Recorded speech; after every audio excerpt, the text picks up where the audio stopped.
In the narrative of the Last Supper, we see the remarkable love of Christ for us given in the Eucharist, because it's at the Last Supper that Jesus institutes this sacrament, which will endure until the end of the world as our deepest participation in Jesus' life, death, and resurrection, and his way of literally entering into us in a physical, sacramental way and abiding with us. So we can never forget that on the last night of Jesus' earthly life, as he faced his arrest, his torture, and his crucifixion, he was not thinking of himself, he was thinking of us.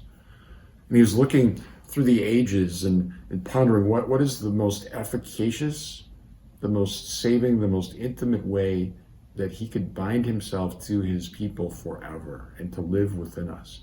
And the Eucharist is the response of his heart and his mind. St. John Vianney said the Eucharist is the greatest gift that the Lord could have ever given us, because if there was a greater one, he would have given us that. So the Eucharist is for us the highest expression of Christ's love for us. And it comes in the context of the Last Supper, which was the Jewish Seder meal, which commemorates the night when the people were liberated from slavery in Egypt, and the angel of death literally passed over their houses and struck the firstborn of the Egyptians. And it's that which triggers the Pharaoh to let the Israelites go out of their slavery. And so we see the remarkable parallels, that just as the doorposts are marked with the blood of the Lamb to save them, so Jesus becomes the Lamb whose blood saves us. That the unleavened bread and the wine offered at the Passover becomes the body and blood of Christ in the Eucharist.